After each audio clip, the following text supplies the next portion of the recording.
And we're live. Hey guys. Hey everybody. Welcome. This is a new experience for us. Maybe not for you, but at least most of the Zoom meetings we've been doing lately have been on the other side of the camera. So this is a great opportunity for us. Welcome. We're Matt and Jen. We are Intimate Covenant. We've been married for 23 years. And we're live. Oh, hey guys. Hold on. Hey everybody. And here we go. Technical difficulties already. We've been married for 23 years. Yep. 4 beautiful children. Yes. Almost grown. Getting up there. We have a 22, 19, 17, and 13-year-old. There you go. I'm glad she was in charge of the numbers. So, Intimate Covenant is our organized way to help spread God's plan about a fuller marriage relationship and extraordinary married sex. Yeah. And so we've recently been doing a lot of different things. We've offered group Bible studies. We do weekend seminars. We do private marriage coaching. We have an annual marriage retreat in the end of September every year. I'd love for you guys to come. Put a note in your calendars. Yeah. Save that date. Last weekend in September. We'll be doing that. And later, we'll talk more about... you forgot our big thing. We have a podcast. Well, okay. That's what we're going to talk more about. Thank you. Yes, so we will talk more about that later. There's a lot of different ways you can connect with us these days, including webinars, but also the podcast, our website, a number of different ways. We'll talk more about that at the end. But for now, you hopefully have seen the live chat box, probably on the right side of your screen, if I'm not mistaken. Use that to leave your comments, but also your questions. At the end of the session tonight, we're going to have a Q&A. If you have questions, don't hesitate to ask. You won't embarrass us, certainly. And we'd be happy to answer whatever questions you might have about this material or anything else that you might have about married life, married sex, relationships, whatever it might be. We'll be happy to join you. Yeah, I'll be monitoring the chat box there throughout the evening tonight. And so as you ask questions, I'll keep track of that. And then we'll try to dive into as many of those questions as we can. Perfect. At the end. Yes, so you all are joining us from our bedroom. I don't know where you are, but you're joining us from our bedroom in Tomball, Texas. That seems a little awkward, but don't normally have 16 other people in our bedroom. Not usually, not even more than 2. We're glad you're here. But tonight we're going to be talking about making married sex great again. And so... has nothing to do with politics. We're not bringing politics into the bedroom. It's just a funny title. But that's the topic tonight, and we're glad you guys are here to share that time with us. Yeah. All right. You want to get started? Let's do it. Let's do it.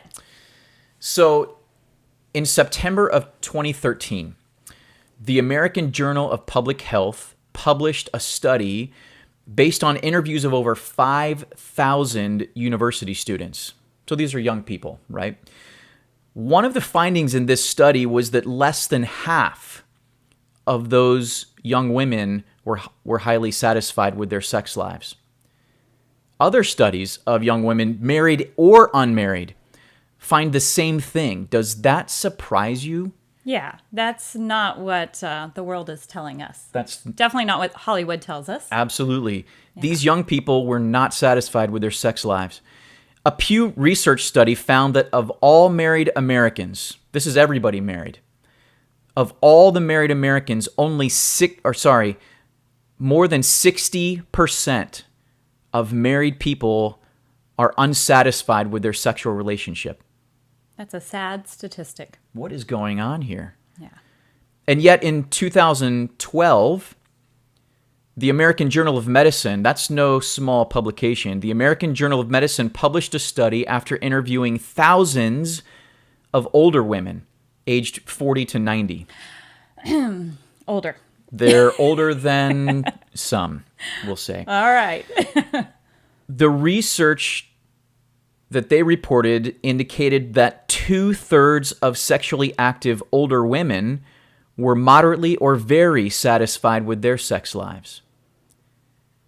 Does that surprise you?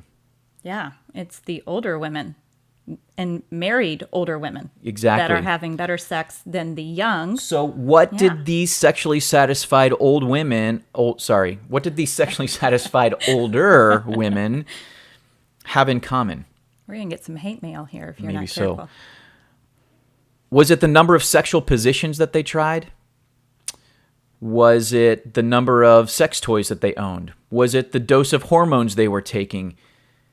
None of that. Not even close. These sexually satisfied women cited that emotional closeness during sex was associated with more frequent arousal, more orgasm, and overall more satisfaction with their entire relationship, not just their sex. Because great sex has little to do with what you are doing physically in the bedroom.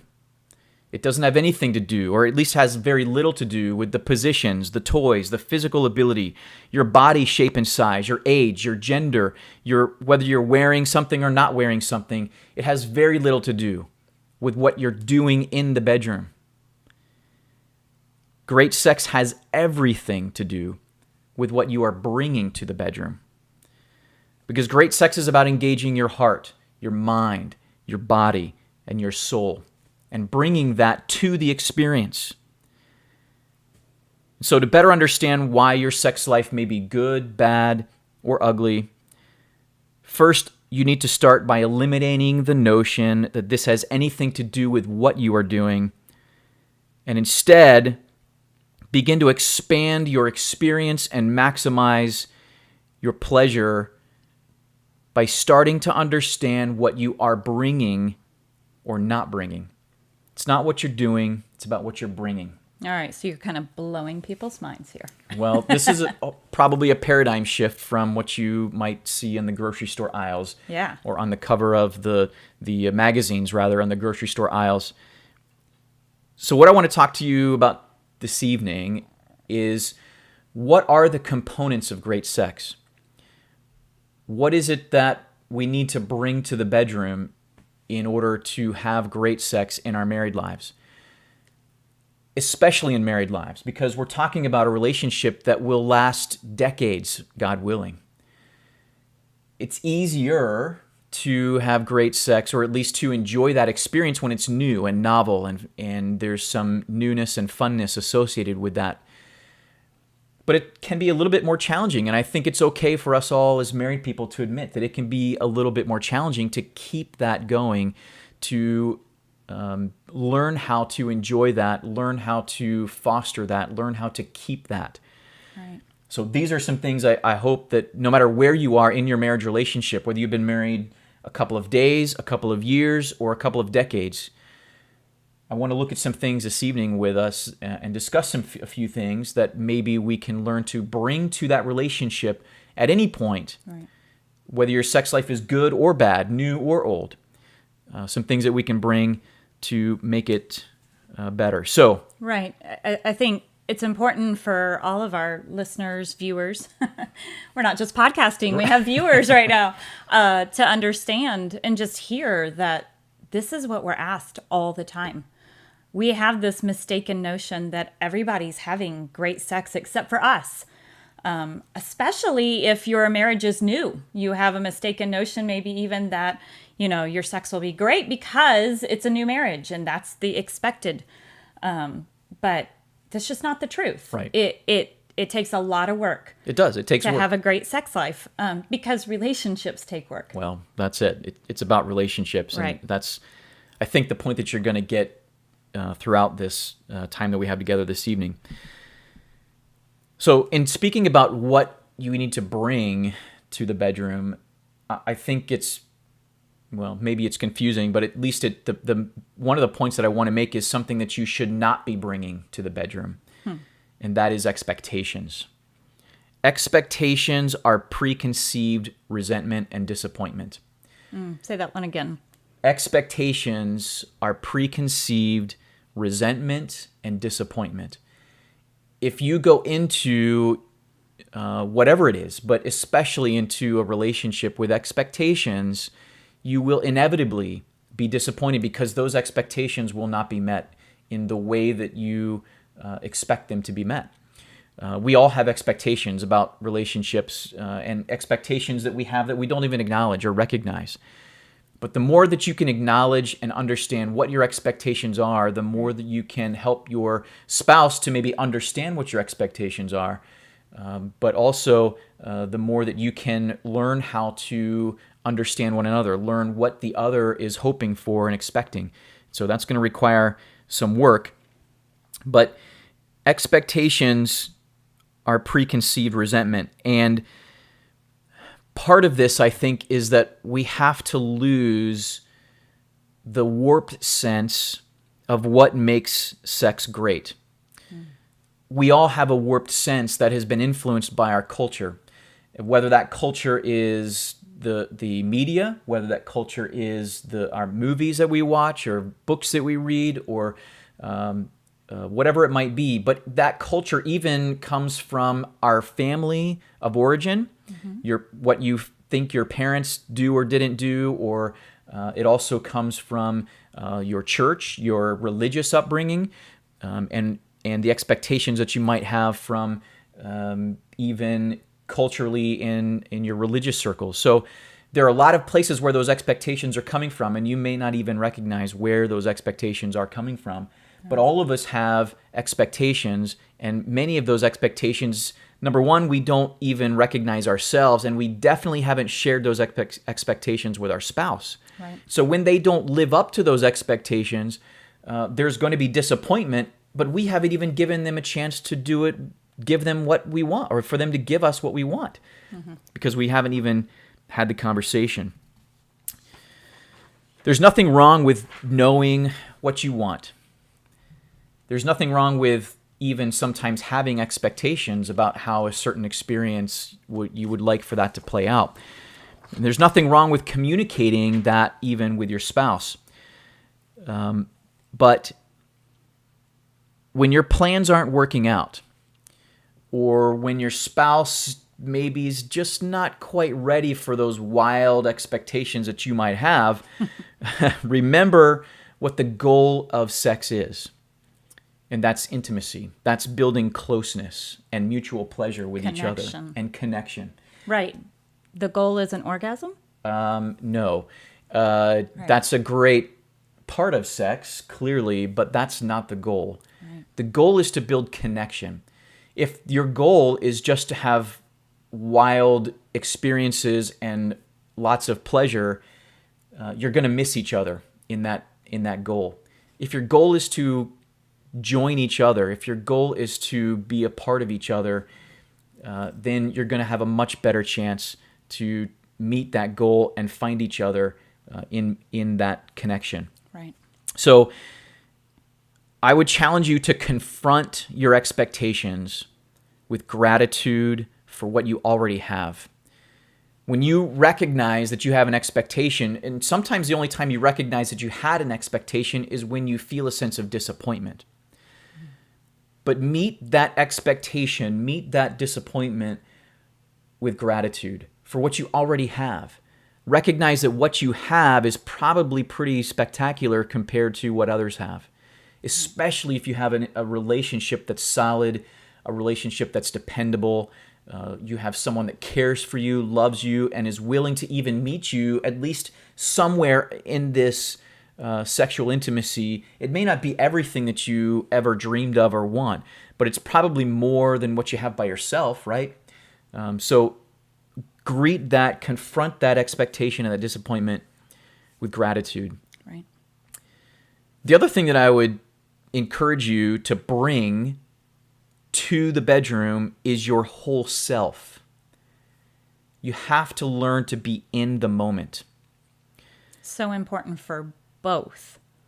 Everybody be in the moment. It's if you're the spouse who desires sex less, it's so easy to show up as a body and check out. And we think that the one in the moment is the spouse who, clearly wanted to have sex to begin with. And somehow, they've got it right and we've got it wrong. And we both have to be in the moment, be present. Yeah, and that goes for even the sexual pursuer. The sexual pursuer is the one usually that has all these wild expectations. And when those expectations are not being met, if it's not going like you expected it should, or whatever those expectations might be, then you have a tendency for your mind to drift away from where you are to what you wish it could be. Right.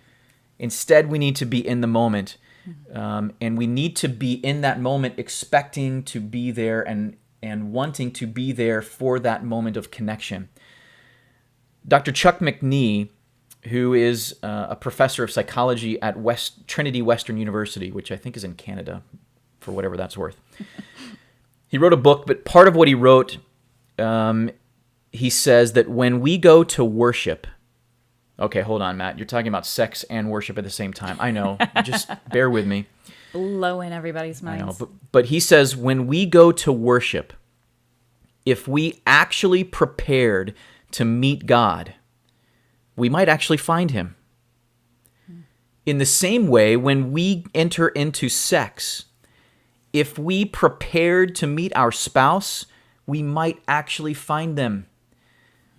Again, I think he states it so simply and beautifully, and it's a great analogy, I think.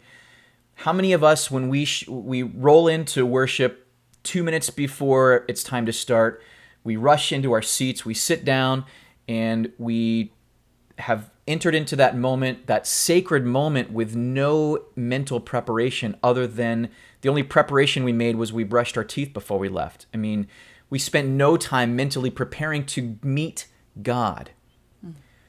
Well, I would challenge you, I think that's maybe something that we need to be challenged by in and of itself, but I would also challenge you that when you enter into sex with your spouse, you have to make preparation to meet them there, to connect with them, make preparation mentally, in whatever way, whether that's emotionally, physically, mentally, and whatever spiritually, whatever way that you need to prepare yourself, prepare your whole self to meet them there. Right, which shows again that sex isn't just about an end goal of an orgasm. It's not just about two bodies and what two bodies can do together. It is about two souls. Exactly. And it is about the connection, which is exactly what God had in mind. That's the point. I think that's right. Biblically what God is teaching. That's what he's trying to teach us when he calls us to have sex in our marriage.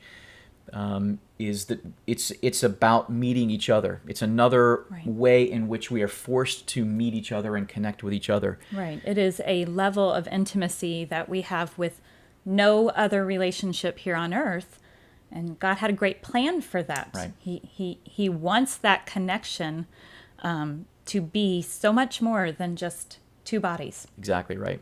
Mm-hmm. I am so much less interested in teaching you how to have peak sexual experiences and fireworks swinging from the chandeliers. That's what they thought they signed on for. I know. Well, sorry to disappoint you so early in the evening, but I am so much less interested in teaching you how to have peak sexual experiences, because in the long run, your sex life will become great when you learn to start where you are and commit to keep committing sexually, to keep coming together.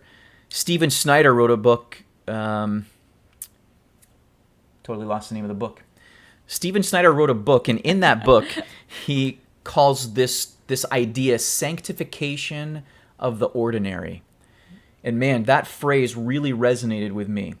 And I think it's an important phrase to really apply to all of our lives, because all of our lives should be sanctified, that is set apart for something that is special, set apart for something that is meaningful. That is what a Christian life is about. And sanctifying the ordinary is about living every day, doing everything in a way that is meant to set you apart and to glorify God through the everyday. Right, not just the big acts. Right. But especially the daily. Yeah, worship and service to God is not just a big thing once or twice a week, right? Worship and service to God is about doing that in everything. And so sanctifying the ordinary is an important part of that Christian life. Well, I think that even applies in some sense to our sexual lives. to faithfully keep coming together. Faithfully meaning like regularly committing to coming together with gratitude and with intention so that we can keep that channel of this special intimate communication to open. Right. Isn't that why we go to worship every week? So that we can faithfully commit to keeping that channel of communication open between us and our God and us and all of God's people. In the same way, sex is like that coming together. It is faithfully bringing ourselves together and connecting in this special way so that we can keep that special communication, that special channel open to each other. The only way to make sure that these extraordinary things happen, so when you have peak experiences sexually, I think those of us that have been doing this for a long time together recognize that a lot of times those peak experiences don't happen when you expect they're going to happen. The great artist Picasso said that inspiration exists, but it has to find you working. I think that's profound. Yeah. That great things happen and wonderful, amazing, indescribable experiences can happen, and you can have an amazing experience sexually, but that's only going to happen if you keep working. You have to keep this channel open. Right. And that applies, I think, to more than just working on our sexual relationship, which I think we'll get to. So what I want you to start by doing is to stop focusing on great sex. And I want you to actually learn to enjoy good sex. That's where it has to start. Take advantage of where you are right now. If all you have to devote to sex right now is 30 minutes, then take it. Take advantage. If all you have is an hour, take it. If all you have is your bedroom right now, take it. But think about, what can I do to make the most of this moment? Whatever this moment is. Right. How can I sanctify this ordinary? Right. What do I need to, if I light a candle, would that change things? If I change the lighting, if I played music, if I wore this outfit instead of the other, if I took a shower first, if I made the bed, whatever, if I cleaned up the bedroom, whatever it might be, take advantage of the moment that you have in the moment. Great sex does not have to be an extravagant thing that happens once a year because you spent a lot of money going to an extraordinary exotic place, and spend a lot of money on dinner and everything else.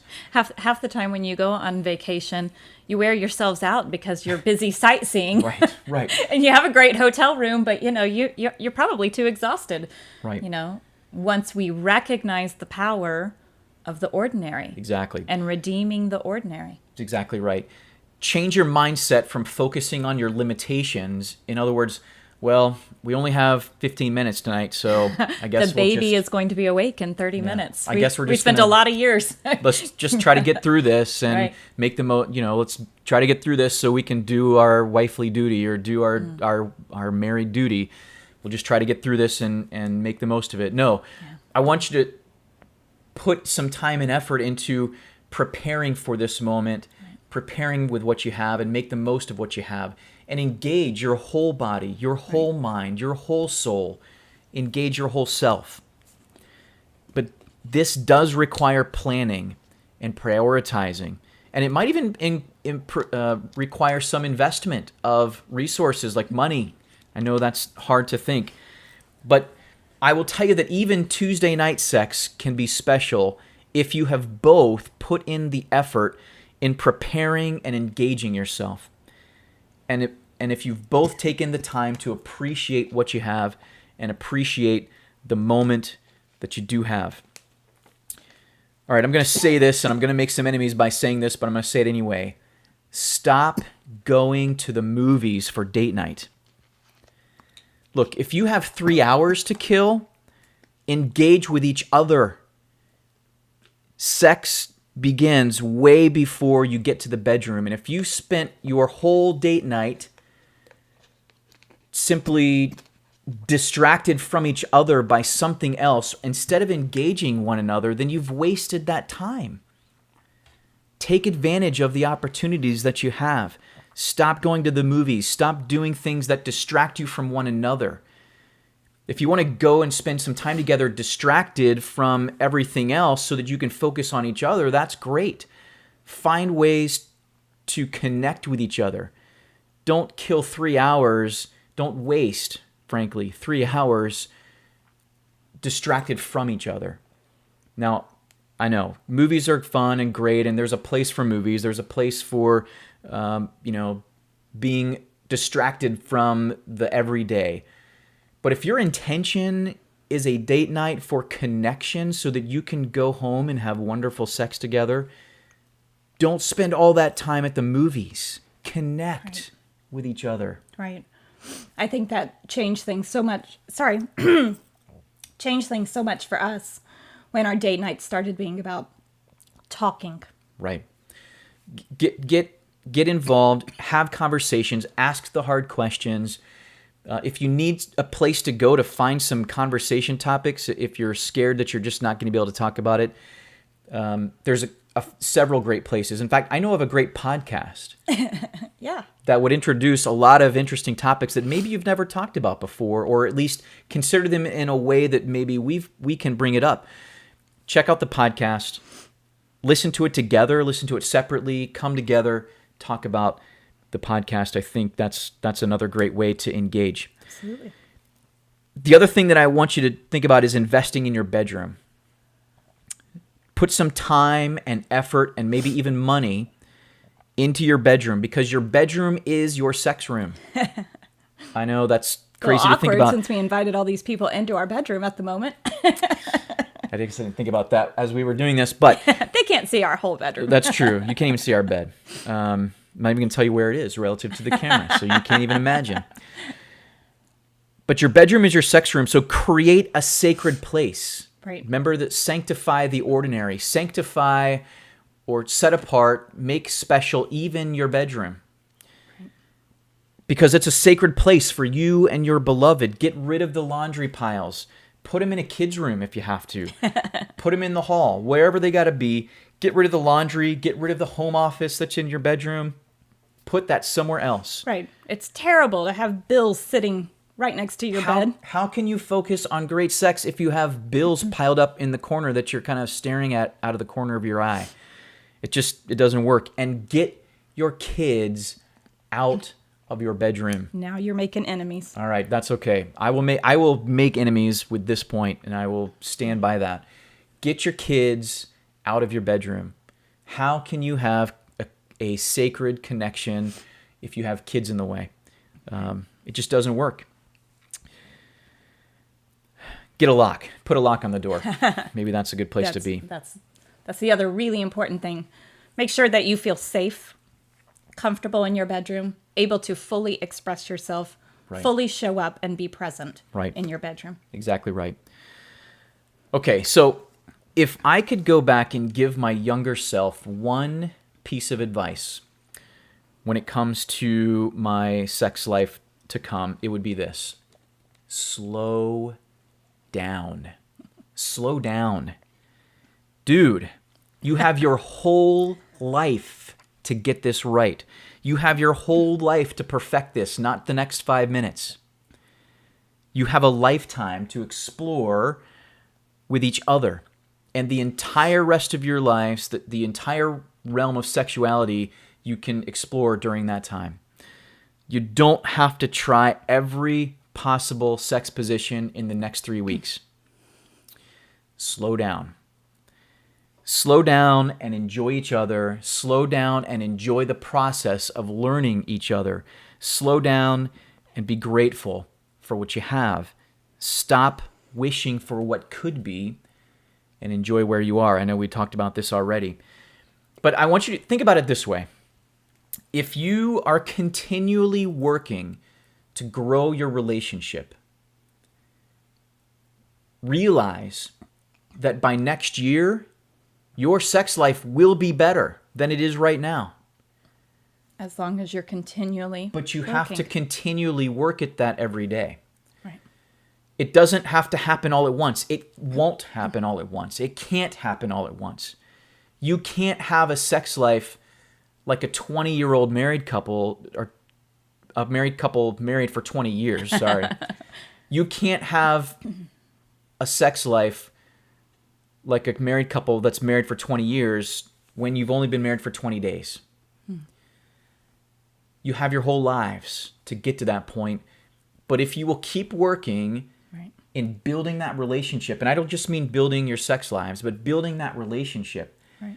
learning each other, learning how to serve one another, building the emotional closeness, the spiritual closeness, the mental closeness, and the physical closeness. If you keep working at that, you will grow your sex life.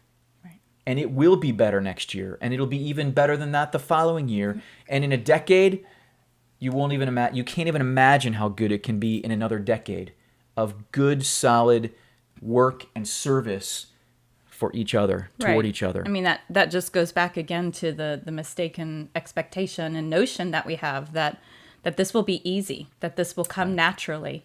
And when it doesn't, we tend to just put on the brakes and think, I'm broken or my partner's broken and this is never going to work.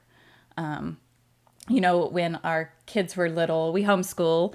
And so I've spent a lot of time teaching little minds. And it always seemed like, especially when it came to math, that we had a lot of breaks that would get put on, and I'd have children crying because it's hard.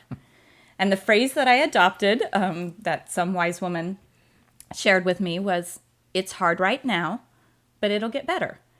And I learned that when I would say that to our children, I gave them permission to acknowledge it is hard right now, but with work, it'll get better. And I think sometimes as a couple, whatever realm you're dealing with, you got to give one another permission to say, it's hard right now, but it will get better. Right. But it doesn't get better unless you do your homework. Exactly. It doesn't get easier unless you do your homework. If the math book stays closed, it won't get better. That's exactly right. So again, that takes us back even to the sanctifying the ordinary. Yeah. Continually devoting to come together to do that. Slowing down, though, also can even change your experience, even in the practical art of lovemaking as well. And without getting too explicitly graphic here, my advice is to try to build your sexual desire and arousal to its fullest, and delay gratification as long as possible, even in the moments of lovemaking. This starts by building that process even hours perhaps before you are even together. This can start hours before you get to the bedroom. Right. Stephen Snyder, who we referenced earlier, talks about something called simmering. This is a great way to think about it.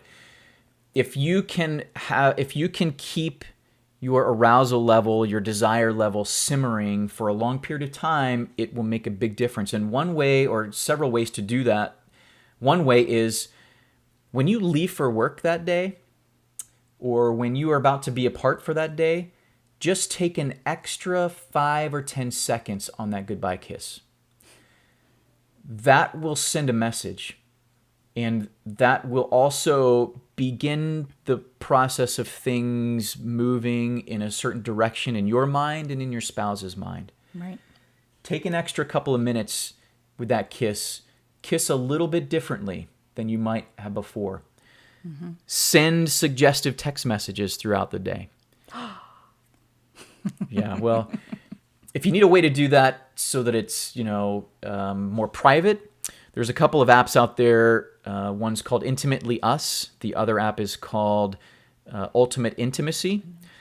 Each of those apps have a number of different amazing features. But one of the features that they provide is a private, and it is a secure way of sending messages and even pictures back and forth to each other in a private way. Both of those apps are very covenant-minded. Right. They are meant for married couples. There's a lot of trashy apps out there, but these are apps that have specifically been built and made for married couples. Yes, right. Brent just told me the name of the book by Stephen Snyder is Love Worth Making. So Thank you, Brent. I'm not recommending necessarily that you read the book because it definitely comes from a fairly secular mindset. There's maybe some good nuggets in there, which we're trying to share with you. But I do at least feel obligated to reference the book properly. So thank you, Right. Brent.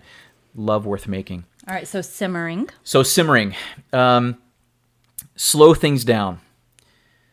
Slow things down with long touches, long kisses. Extend the conversation. Keep guiding the conversation back to what you're really aiming for. Keep the conversation flowing and talking about the two of you. If your whole date night is spent talking about your kids, you've wasted an opportunity.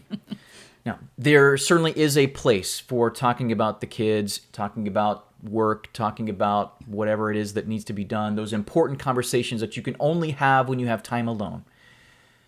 But there needs to be something, at some point, there needs to be a sacred point at which the conversation shifts to the two of you and make that conversation last in talking not just about what's happening, but talking about how you feel about it. But slow things down. See how long you can last before you take your clothes off. See how long those kisses, those touches can last before you even take your clothes off. And even when it comes to intercourse, go slow. Take your time. Even stop for a moment and enjoy each other. Increase the amount of eye contact that you typically have during your sexual experiences, and increase the amount of verbal communication that you have during those sexual experiences. That doesn't have to happen all at once, and making these changes probably feels a little bit awkward in some ways, but start moving that direction toward Right. each other. I think I remember my years as a young mom with lots of littles and lots of busyness. And I think I would have probably heard slow down and gone, are you kidding? I'm going to be asleep. Like, if I slow down, I will fall asleep. But my advice to myself back then would have been slow down and be present. Don't just slow down the act, because again, it's about connection. It is not about rushing to the finish line so you can check something else off your to-do list. Because sex is just as much about your benefit as a wife as it is his benefit as a husband. And so I think if I could give myself as a young mom, and maybe we have some young moms listening and watching, is, slow down in order to be present. Right.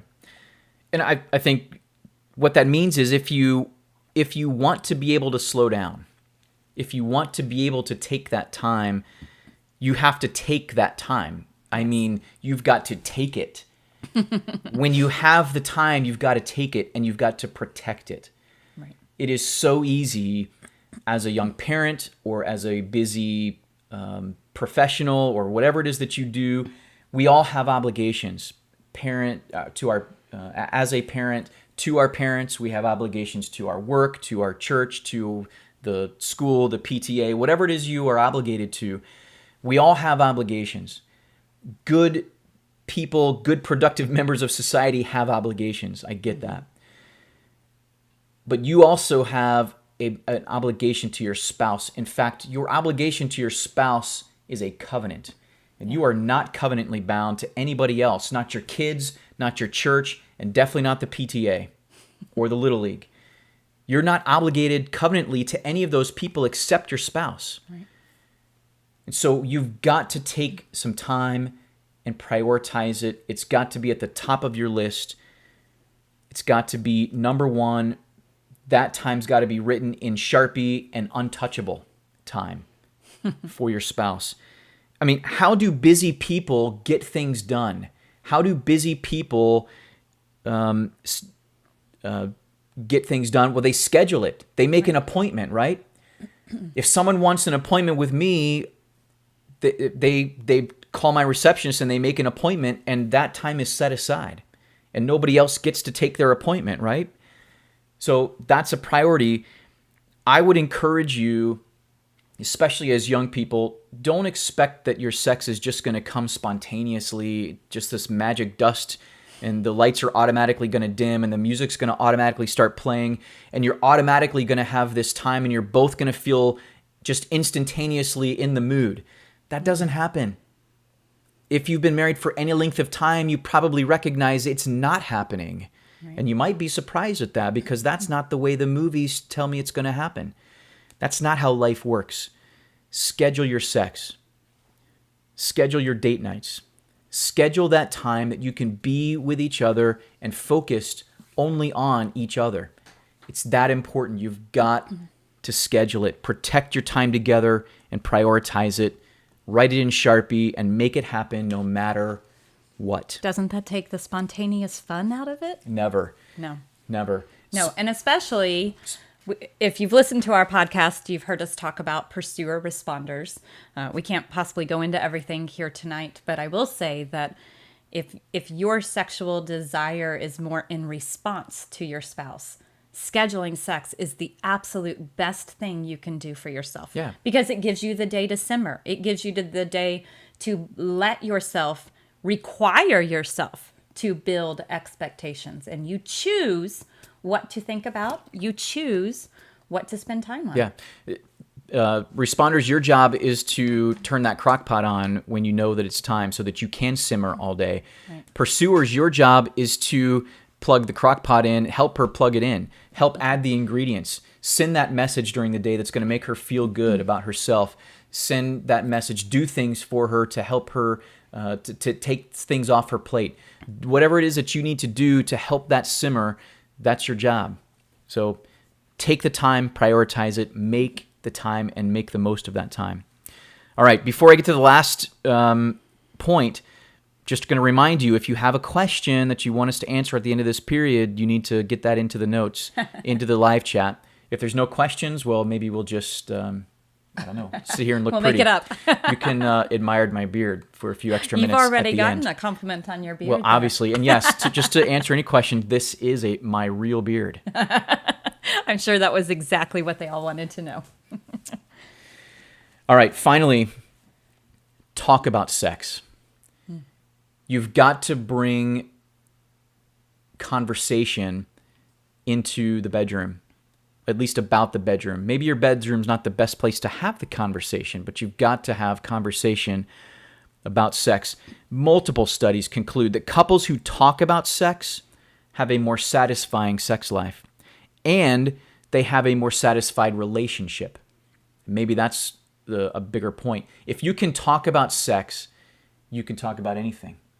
And that will make your lives better if you can, make your relationship better if you can learn to talk about things that you're not comfortable about. But isn't it interesting how we just find it so much easier to share our naked bodies with one another than to actually put words to it and share our souls. Yeah, isn't that ironic? It's easier to do it than it is to just talk about it. So weird, so ironic. But listen, if you're not talking about sex in your relationship for whatever reason, if you're not talking about sex, your chances of having a satisfying sex life are literally about 9%, according to a John Gottman study. Only 9% of couples who can't comfortably talk about sex with each other say that they're satisfied with their sex lives. Wow. 9%. That's less than 1 in 10. That's almost zero, guys. So how do I get comfortable with this conversation? Well, sometimes having the topics introduced to you to start a difficult conversation can make it a little bit easier. So again... Oh, I know a great podcast. I've heard of this great podcast called Intimate Covenant. They put out a podcast every week. Some of you blush while listening to us. We get it. But that's one way that you can have those kind of topics introduced to you and to your spouse, give you something to talk about and begin that conversation. But you have to be willing to be vulnerable. And you've got to be willing to sit with that uncomfortableness. Let that uncomfortableness wash over you. Let that uncomfortableness sit there and then lean into that uncomfortableness a little bit. And just recognize you're already sharing your home. You're sharing your bedroom. You're probably sharing a closet. You're already sharing a bed. And you're probably already sharing your bodies with each other. The conversation is just a natural extension. Right. And there's nothing to be ashamed of. This is your spouse. And frankly, they're stuck with you for the rest of their lives. So why not talk about this? Why not get this on the table? Right. Pursuers, sexual pursuers. If you want to get this conversation started, don't ask huge questions. Pursuers want to know the answers to questions like, what are your greatest fantasies? Yeah, that sends a responder running. Yeah. Instead, maybe start with something a little lower key. Start with something like, tell me about his favorite sexual memory. Or instead of saying like, what's your favorite thing to do sexually in bed? Maybe say, tell me one thing that I like, or tell me one thing that I do that you like. Those are questions that kind of start really basic, really ground level, much more specific. Responders need to have something specific to say. Right. Because the topic is sometimes a little bit challenging. And I'll tell you, if you already know the answer, ask anyway. Because might not still be the answer. Well, if that's true. For one thing, that answer that you think you know might not still be the answer. But the other reason to ask questions you already know the answer to is that gets the conversation going. Right. And that helps to build comfortableness with the conversation. In most marriages, there's one of you that does want to talk about sex and one of you that is absolutely terrified. And probably the one that wants to talk about sex is the one who signed you up for this webinar. That's right. That's why I made it this way. Only one of you had to sign up. And hopefully you're both watching at the same time. Right, we'll see. Right. But responders they're going to by nature be nervous about this conversation to begin with. Right. And so, don't make your questions, don't make the topics that you start off with these huge topics that just feel overwhelming. Start with those small questions. Right. Small questions is a good place to start. Responders, though, you need to embrace your curiosity. When those questions get asked, you need to embrace a side of you that maybe you're afraid to embrace, and that is this curious side of, well, what about that question? Right. What is the answer to that question? Instead of running from it, be curious about it. Embrace the idea of what is the answer to that question instead of just running from it. The default response that most responders give to difficult questions is, I don't know. I don't know. I don't know. That's a fair answer because it's probably true. Right. Because while it's hard for us pursuers to believe it, you responders haven't thought about sex 24/7. You probably haven't ever come across this idea in your wildest dreams. That's hard for me to understand, but it is the truth. But I don't know is a good place to start. It's not the end of the answer. Right. It is the beginning. I don't know is thrown out by a responder because they want it to stop. Yeah. George Fowler, who's a sex therapist, also has his own podcast. He talks about I don't know is a beautiful place. And that's hard for us sometimes to even recognize or understand. But I don't know means that you found a place in your relationship that you've never discovered before. Right. I don't know means you both now have a place where you can go and start to learn more about each other. I don't know is the beginning of this conversation.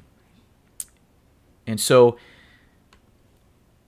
ask yourself questions, listen to your own answers, and understand that the question coming from the pursuer is usually not because of criticism.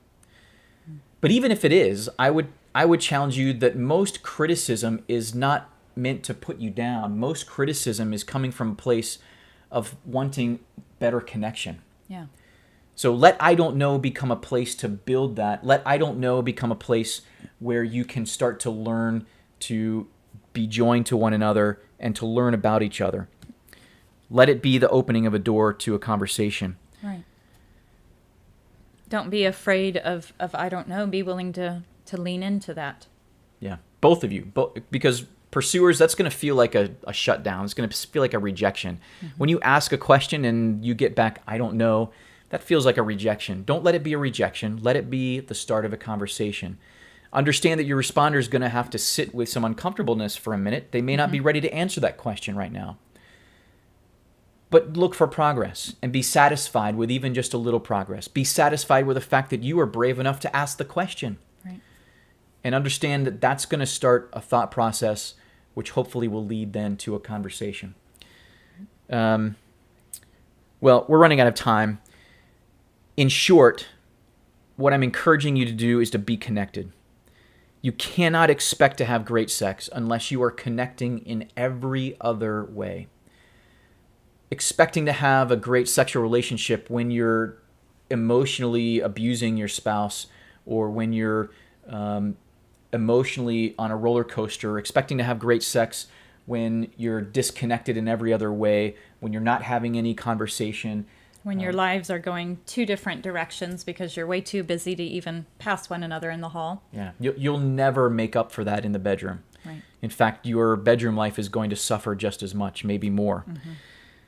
Peggy Kleinpatz has done extensive research on couples that identify themselves as having great sex. Extensive amounts of research looking at all different people from all different cultures, all different places in the world, all different ages. Her goal in this research is to determine what factors these couples have in common that the rest of us can learn to emulate. So she asks people that self-identify themselves as having a great sex life. So if you say that you have a great sex life, she wants to interview you and find out what it is that you have that the rest of us don't have. So again, in all of her surveys across all different religions, geographies, ages, genders, everybody that says they have a great sex life, this widely diverse group of participants named some consistent qualities that were primarily emotional rather than physical. They mentioned things like authenticity, vulnerability, and being present. Those are the things that provide and allow for great sex. And that's what I'm encouraging you here tonight. Bring your body, your heart, and your soul, and your mind to this experience and to the bedroom. So I'm sure many of you are disappointed by this whole session. He was supposed to talk about all the crazy, freaky stuff that was going to make our sex life amazing. And all he did was talk about feelings and stuff. How's that supposed to help? I'm looking for more action in the bedroom, not my psychiatrist's couch. And the other half of you are probably thinking, he wants me to think about how I feel about sex? Ooh. Does he even know my life? I don't have time to think about what I'm going to have for lunch. And honestly, I'm a little bit afraid if I start digging into that part of my brain. And who does he think he is anyway? My sex life is good enough. Good enough. I get it. And this is not the usual approach that you see in all the magazines like we talked about. It's not what you see on the cover of the magazines in the grocery store checkout. It's not what you see that pops up in the ads on Facebook or wherever it might be. These things with titles like 3 moves that'll blow his mind or 5 ways to make him scream tonight. But I need you to trust me on this. This is the right approach. You can trust me because I've been having sex for longer than most of you have. And I guarantee you that my sex life is better than yours. Sorry, Jen. But I guarantee you. And your best sex moves are meaningless unless it's the right move for your partner and if you've taken the time to make the intimate connection necessary. There's no sex move that is a substitute for intimate connection. So yeah, you're going to have to get in touch with your feelings and stuff. And you're going to have intimate real, deep conversation with your spouse. Some of you or some of your spouses are probably satisfied with where you are. You have a good marriage. You maybe even have a good sex life, although your spouse might have a different opinion. But okay, now I'm prying. But let me suggest that if your relationship, including your sexual relationship, is not growing, your relationship is dying. And your spouse is likely dissatisfied if you're not growing. And so you need to find out how you can better serve each other in and out of the bedroom. So I'm challenging you all, make your married sex great.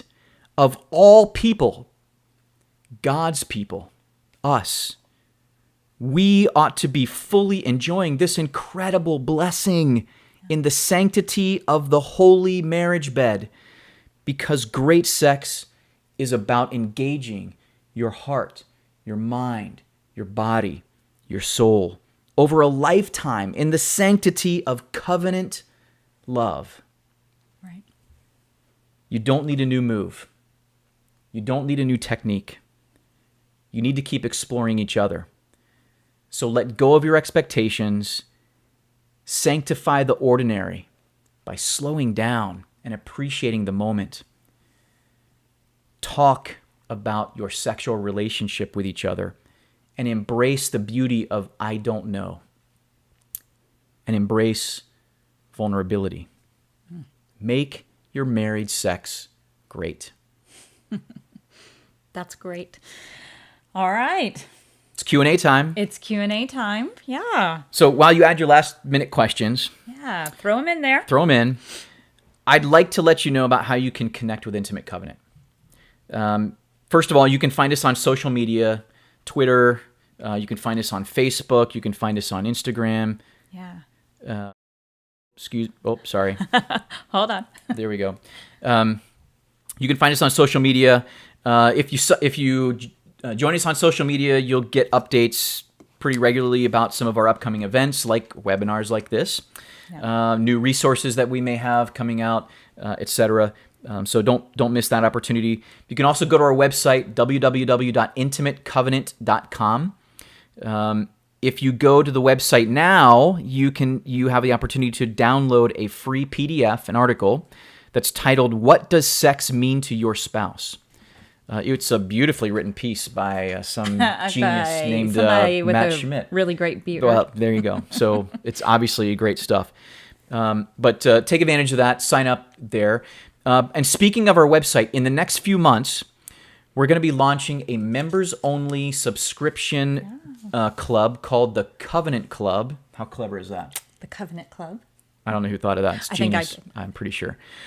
The Covenant Club is going to have exclusive content and resources, discussion forums, including a wives-only forum known as Jen's Corner. I don't know how I get myself into these things. And we're going to also try to include a live monthly chat, something like this, where you guys can ask questions, or we'll just randomly talk about a topic that's on the forum, that's on the post, or we'll maybe expand some of our podcast topics to a format like this. So that's one place that we're going to try to go with that. And it's going to be, we hope, we think, we're pretty sure it's going to be a very special community for married Christian couples to just encourage one another towards a fuller relationship, towards that extraordinary sex life. Right. By signing up for this webinar, you are automatically qualified to get the first 3 months of the Covenant Club for free. Yay! So as soon as it launches, we'll let you know. You will be able to sign on and participate in the Covenant Club for 3 months for free. So look for more updates about the Covenant Club coming soon. And in case you haven't heard, we have a podcast. Listen up. There you go. You can download podcast episodes directly from our website, so intimatecovenant.com. But you can also find the podcast and even subscribe to the podcast on your favorite outlet, whatever that might be, with iTunes or Stitcher or Spotify, Audible. We're on all of them. We're on all of those. If there is a podcast directory that we're not on, that you're not finding us, let us know. We'd love to make sure that happens. Good. Okay, so on to the We got a couple questions. quick There's a couple of questions. great questions. Yeah, really good. What do you got, Jen? All right, first question. What would be your advice for when sex is not happening very regularly and results in frustration and resentment at times? Oh, Good question. Great question. I mean, this is like the question. It's probably not a mystery to anybody who's been married for any length of time that discrepancy in sexual desire is a common, maybe the most common one, at least one of the most common sources of conflict in marriage. Right.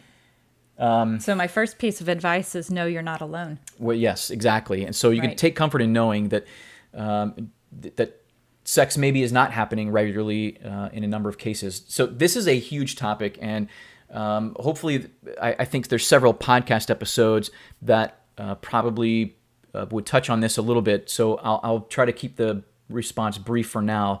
We could probably spend a whole another hour just on this topic alone. But I think that number one, it's important. Number one, recognize you're not alone. Recognize that there are always going to be differences. The two people are never going to have the same amount of desire for sex, whether that's each other, whether that's early in marriage, later in marriage. It's never going to line up. At least it hasn't in our 23 years. Right. I don't know many couples that it's ever It lined doesn't. up. It's not supposed to. The Right. purpose for that sexual desire, though, is to try to draw each of you closer. If you have a stronger sexual desire, that should be driving you to be closer in other ways in your relationship. Yeah. Use that as motivation to try to bring yourself closer. Right. Now, there are millions of reasons why two people can have differing sexual desires. And one thing that both of you need to examine, especially the one with the less desire, is examine what are the barriers to that sexual intimacy. Mm-hmm. Does one of you have some barriers because of anxiety or barriers because of poor ideas about what sex is and what it really means? Does one of you have ideas about sex that aren't really based on Scripture or based on God's view of sexuality? I think that's a big one. It can be. There's a lot that sometimes come into marriage with just a sense of shame Right. about sexuality as Right. a whole. So I think It can be from both, trauma. Sure, trauma will create that for sure. So you both have to examine what those barriers are, Right. have some conversations, and frankly, in some cases, it might be something best worked through with a trained professional counselor. Right. Don't be afraid to seek help. Yeah, there's no shame in that. No. Sometimes we just need some help seeing outside of ourselves and seeing outside of our own relationship. Right. So I think that's probably a good place to start. Right. And I think maybe I would just add, Matt, I think too often this is something that we think it's just easy to give up on, that if we're, sex isn't coming easy, then, oh, well, we have a good marriage in every other way. And I think we would challenge that's not God's design. He doesn't have a plan B for your marriage that doesn't include sex. Right. And sex can look different depending on where you are in your relationship, Right. whether you're young or middle-aged or older. All right. Listen Sex- to episode 1 of There our you go. podcast. Sex- Redefine there sex. you go. Sex is going to look different, and Yeah. there's going to be health issues that come between two people. There's going to be other issues, emotional issues, or whatever it might be. So sex may look different. Right. But there are always ways, regardless of who you are, regardless of what your relationship looks like, regardless of your age, your gender, whatever it looks like, there are ways for you to come together in a sexual way. Experience this intimate connection that you don't share with anybody else. Right, exactly right. Mm-hmm. And that, again, that's the point. The point is not so that you can have intercourse, the point and orgasm. The point is so that you can become more connected. Perfect. So look for those ways to become more connected. All right, next question. We just started listening to the podcast. Yay, thank you. Good, thank you. What do you do when both spouses think they are responders? Great question. Oh, and that's not necessarily uncommon, okay? Right. So that certainly does happen. Two two people can certainly have a more responsive desire. What I would tell you is, though, that most people are going to experience their sexual desire as both a responder and a pursuer, or as a spontaneous desire, I should say, and responsive desire at different times, at different points. That said, if you're both responders, I would encourage you, it's even more important that you schedule your date nights and your sex. Right. Because you're both then going to need some prompting. You're both going to need some encouragement. You're both going to need to know when it's time to start the sizzle. Yeah. Or the simmer. Yes, I'm making things Simmer up. comes before the sizzle. There right? you go. But you're both going to need to know Right. when that is going to happen. So it's even more important for you to schedule, to prioritize that, determine ahead of time when this is going to happen and how frequently this needs to happen. And that's going to require a conversation. Well, and I was going to say that it's even more important to be talking about this and have conversations. What you two do and don't do is your business.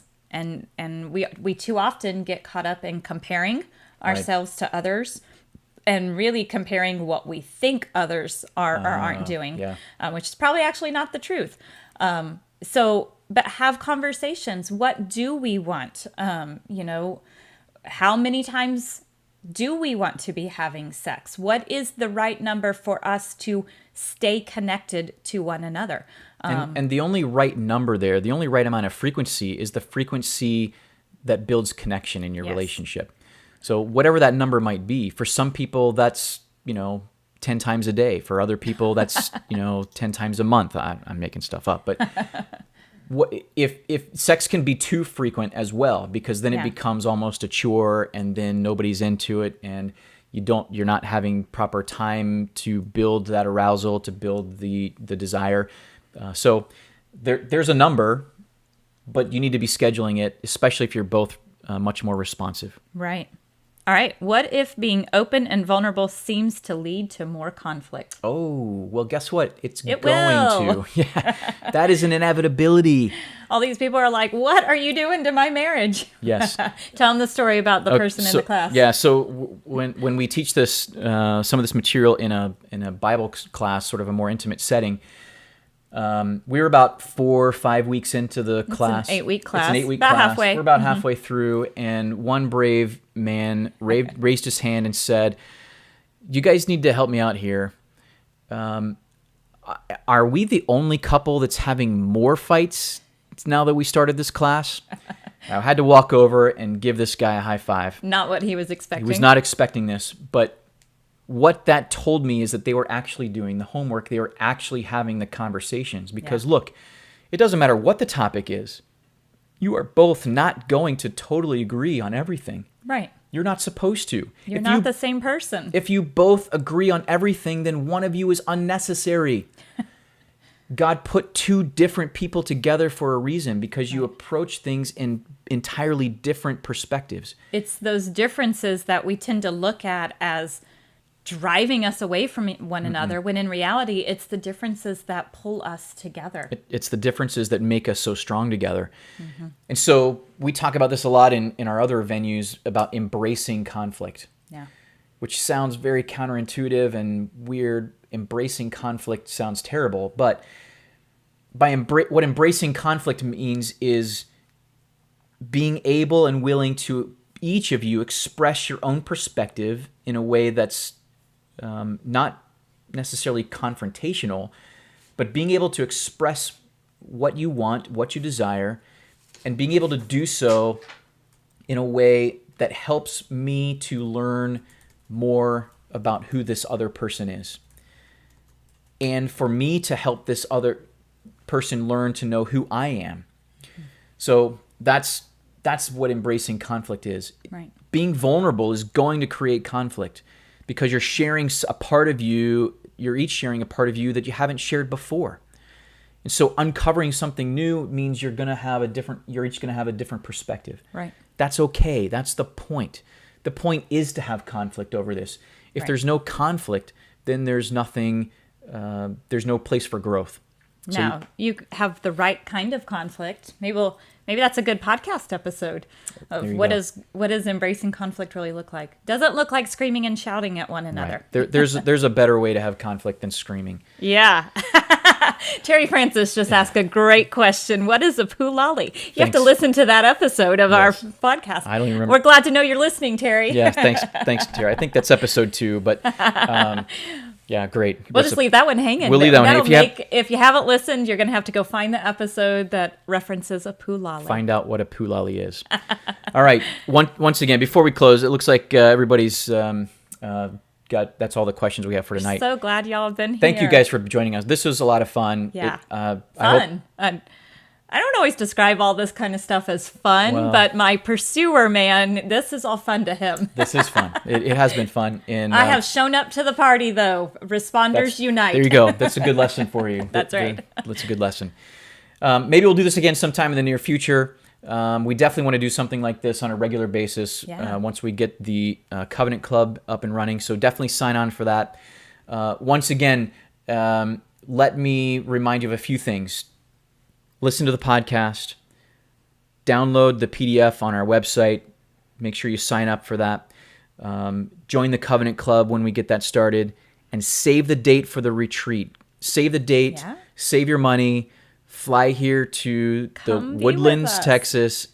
We have a beautiful venue. In fact, we might even be signing the contract for this brand new, amazing venue to do the retreat again at the same place next year. 2021. It's the last weekend in September. I don't even know what the dates are. 23rd or 4th or 5th or something like that. We have the dates from this year stuck in our mind, but I can't think of the math for next year. Join us next year. Yeah. But again, thank you all for coming. Thank you for showing up. Love you guys. Yeah, and if we are opening up our speaking engagements for next year. It's true. So we can come do weekend seminars. So that's right. If you don't want to come to the retreat, you want us to come to you. We'll come to you. Contact us. We will come to you. We will come and do our stuff at your location with your church, your small group, whatever. Privately funded, whatever you want to do, we'll do it. So if you know we're coming, then please come be with us and meet us, and just glad to be doing this together. Our whole point in this is to start a community. Start the conversations and start the community. It's great. Keep striving. Don't settle. Thank you, guys.